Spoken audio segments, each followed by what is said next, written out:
కులగణన సర్వేపై party BC నేతలకు కీలక సూచనలు చేశారు సీఎం రేవంత్ రెడ్డి. మనం చేసిన లెక్క ముమ్మాటికి పక్కా అని ఆయన అన్నారు. కులగణనపై తప్పుడు ప్రచారం చేస్తున్న వారికి గట్టిగా సమాధానం చెప్పండి అని పిలుపునిచ్చారు. కేసీఆర్, కేటీఆర్, హరీష్ కుల సర్వేలో పాల్గొనలేదన్నారు. ఫామ్ హౌస్ లో పడుకున్న వ్యక్తి బీసీలకు మంచివాడా అని సీఎం రేవంత్ ప్రశ్నించారు. కులగణనలో పాల్గొనాలని వారి ఇంటి ముందు మేలుకొలుపు డప్పు కొట్టండని రేవంత్ రెడ్డి పిలుపునిచ్చారు. మార్చి 10లోపు కులాల వారీగా సంఘం మీటింగ్లు పెట్టుకోండి. బీసీ కులగణన బలహీన వర్గాల భావోద్వేగం దీన్ని ముందుకు తీసుకెళ్లడమే మన లక్ష్యం కావాలి. సర్వేపై తప్పుడు ప్రచారాన్ని తిప్పికొడుతూ వివరించండి. ప్రతిపక్షాల నెగిటివ్ ప్రచారాన్ని సెమినార్లు పెట్టి ఎండగట్టండి. జనగణన కులగణన జరగాలని డిమాండ్ చేస్తున్నాం. బీసీ రిజర్వేషన్ల కోసం నా శక్తి వంచన లేకుండా కృషి చేస్తా. దీన్ని కాపాడుకోవాల్సిన బాధ్యత పార్టీ బీసీ నేతలదే. బీఆర్ఎస్, బీజేపీ అసత్య ప్రచారం చేస్తున్నాయి. ఎక్కడ తప్పు జరిగిందో చూపించాలని బీజేపీ, బీఆర్ఎస్ నేతలకు సవాల్ చేస్తున్నా. పార్టీ నేతలు బీసీ కులగణనపై అవగాహన చేసుకోవాలి. ప్రతిపక్షాల ఉచ్చులో పడద్దు. బీసీలు మీరు మౌనంగా ఉంటే మీకే నష్టం. బీసీలు నిలదీస్తే తమ పదవులు పోతాయని బీజేపీ, బీఆర్ఎస్ కుట్ర చేస్తున్నాయి. తెలంగాణలో కాంగ్రెస్ అధికారంలోకి వస్తే కులగణన చేస్తామని రాహుల్ గాంధీ మాటిచ్చారు. బలహీన వర్గాల ముందుకొచ్చి కాంగ్రెస్ ప్రభుత్వాన్ని ఏర్పాటు చేశాయి. తమ నాయకుడు ఇచ్చిన మాటను నిలబెట్టుకోవాలని బీసీ కులగణన చేశామని రేవంత్ తెలిపారు. అదే విధంగా మీరు పోత గవర్నమెంట్ ఆఫీస్కి వచ్చి కూర్చొని మీరు నమోదు చేయించుకోవడం అంటే గవర్నమెంట్ ఆఫీస్లో కూడా పెట్టినాం.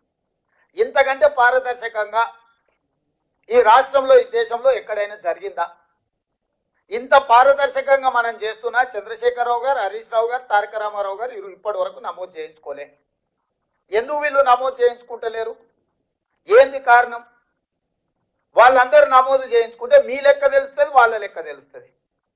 50% పైన ఉన్న మీ లెక్క తెలుస్తుంది, 1% ఉన్న వాళ్ళ లెక్క తెలిస్తే రేపు పొద్దుగాల మీరు అడుగుతారు కదా, పోయిన మంత్రివర్గంలో ఎవరెవరు ఉన్నారు? చంద్రశేఖరరావు, హరీష్ రావు, తారక రామారావు, దయాకర్ రావు, వినోద్ రావు, ఎంతమంది మంత్రులు ఉన్నారు? మీరు అడుగుతారు కదా. 1% ఉంటే మీరు కన్య తీసుకుంటే మరి 50% పైన ఉన్న మరి మా సంగతి ఏం సార్ అని మీరు లెక్కలు అడుగుతారని. ఎట్టి పరిస్థితుల్లో ఈ లెక్క అనేది ముద్ర కాకూడదు, ఈ లెక్క అనేది జరగకూడదు అంటే ఈ లెక్కనే తప్పుడు లెక్క అని చెప్పి మన మీద బురద చల్లితే ఇక వీళ్ళు వెనక్కి పోతారు, భయపడతారు.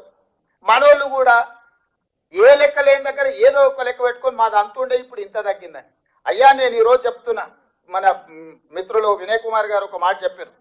వీలైతే గతంలో లెక్కలు ఏవైతున్నాయో అఫీషియల్గా మీరు ఒకసారి లిస్ట్ చేయాలి. గతంలో చంద్రశేఖరరావు ఇచ్చిన లెక్క ప్రకారం 51% బీసీలు, 21 మీరు నోట్ చేసుకోండి అందరు, 51% బీసీలు చంద్రశేఖరరావు ఇచ్చిన లెక్క, 21% ఓసీలు, 18% ఎస్సీలు, 10% ఎస్టీలు, 51, 21, 72, 18 ఎస్సీలు, 90, 10 ఎస్టీలు, 100%. 4 కేటగిరీల కింద చంద్రశేఖరరావు గారు ఇచ్చిన లెక్క. చంద్రశేఖరరావు గారు ఇచ్చిన లెక్క ప్రకారం వాళ్ళు హిందూ ప్రాక్టీసింగ్ బీసీలా, ముస్లిం ప్రాక్టీసింగ్ బీసీలా, ఎవరు అనేది పక్కన పెడితే ఆయన ఇచ్చిన మొత్తం లెక్క 51%. ఇవాళ మనం ఇచ్చిన లెక్క నేను చెప్పదలుచుకున్నా. ఏది?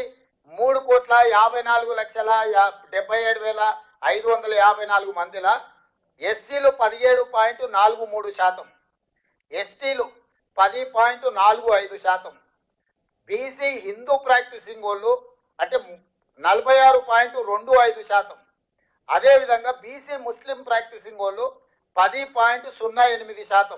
ఈ రెండు కలిపితే మనకు 56.33%. నేను ఇప్పుడు మా మిత్రులను అడుగుతున్నా, 51% ఎక్కువనా 56.33% ఎక్కువనా? మిత్రులారు మీరు చెప్పండి, బీసీల లెక్క తగ్గిందా పెరిగిందా? మరి 5-6% దాదాపుగా పెరిగితే ఈరోజు ఎవడో వస్తాడు బీసీల లెక్కలు తగ్గించిండు రేవంత్ రెడ్డి, బీసీల లెక్కలు తగ్గించిండు అంటాడు. చంద్రశేఖరరావు 21% ఓసీలు ఇచ్చాడు. నేను ఇచ్చిన లెక్కల్లో 15.79 ఓసీల లెక్క. ఓసీలు చంద్రశేఖరరావు 21% ఇస్తే రేవంత్ రెడ్డి 15.79% ఇచ్చాడు. ఓసీల లెక్క తగ్గిందా పెరిగిందా? మరి ఓసీల లెక్క తగ్గింది, సేమ్ అది బీసీలలో పెరిగింది.